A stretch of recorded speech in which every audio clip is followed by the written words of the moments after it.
La presse de ce jeudi 22 avril 2021 passée en revue par Mohamed Ali Mouba.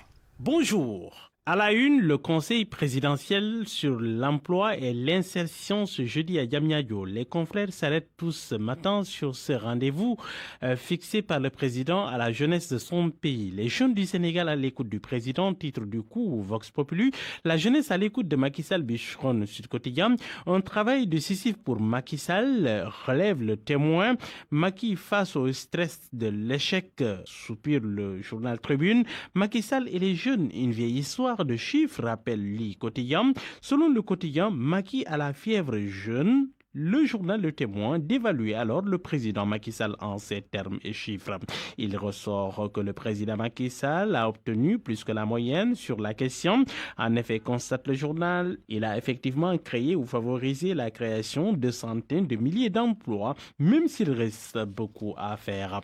De 2012 à 2019, nous avons répertorié rien qu'au niveau du ministère du Travail plus de 430 000 contrats de travail dans le privé, soutient Sambassi. Mais Khadim Bamba Diagne, l'enseignant-chercheur en économie à l'université Cheikh Anta Diop de Dakar, lui rappelle que sans le secteur privé, pas d'emploi durable. Mon confrère du journal Le Quotidien soutient pour sa part que les attentes tournent autour de 450 milliards de francs CFA. Il ne peut faire de résultats. Moque Ousmane Sonko, repris par le même journal. Commentaire de sucré salé du quotidien, le président Macky Sall est au petit soin pour prévenir les périls jeunes. Il fera face ce matin à toute la jeunesse via une centaine de jeunes tirés sur le volet. La marche en tout cas est haute et pourtant le chômage est une bombe sociale. C'est pourquoi vaille que vaille, Macky Sall va devoir désamorcer cette bombe et il va pleuvoir des milliards pour faire baisser la fièvre quitte à casser la baraque. En tout état de cause, Vox Populi indique que c'était c'est jour J pour le président. Face à ce que le journal appelle l'enjeu médiatique, Ousmane Sonko est sorti du bois pour tenter d'en prendre sa part de buzz. Hier, le leader de PASTEF, les Patriotes, a lancé une pique à Macky Sall. Il a fallu une piqûre de rappel des jeunes pour que le président se réveille. Mais il ne s'est pas arrêté à cela. Sonko a déterré son dossier pour avertir le président Macky Sall.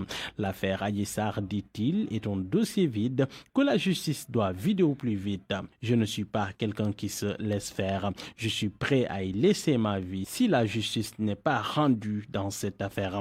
Le journal là se conclut alors que Ousmane Sonko reprend les hostilités. Sonko, la nouvelle ligne, relève l'Observateur. Le leader de PASTEF qui s'attaque aussi au leader de Rewmi soutient qu'Idrissa Seck a perdu toute dignité. Son propos fait office des titres du journal Les Échos. Un imam devant le juge, onde connue du prétoire, l'imam Ndao retrouve le chemin du palais de justice et pour cause, l'Observateur informe ce matin que c'est parce que le parquet a fait appel de la décision du premier juge de libérer l'imam et autres dans l'affaire du terrorisme. 3 ans après donc, imam et compagnie devant le juge d'appel, le confrère note qu'il y a risque pour l'imam. Si le mis en cause a été acquitté en première instance, rien n'indique que le juge d'appel va suivre son collègue. Et le cas échéant, notre imam a du souci à se faire lorsque son dossier sera enrôlé. L'affaire des médicaments frauduleusement introduits au Sénégal, l'Observateur soutient que le Chinois et ses acolytes risquent gros si le juge d'instruction suit le réquisitoire du parquet. Les mises en cause sont bons pour la prison dès aujourd'hui. Une valse à la tête de la police, le quotidien en parle. Oui, le journal parle de réaménagement. Seydou Bokari Yag, désormais directeur général de la police nationale en remplacement d'Ousmane Sy, rattrapé selon nos confrères par la gestion défaillante des émeutes du mois de mars, alors que Modou Mbaké Diagne cède son fauteuil de directeur de la sécurité publique à Ibrahima Diop pour devenir directeur général adjoint de la police nationale. Là, se parle de chamboulement à la police nationale avec Yag désormais au sommet de la pyramide. À la une du journal Source, face au refus du personnel de santé de rejoindre leur poste dans les régions, Diouf Sarr sort le bâton selon Source.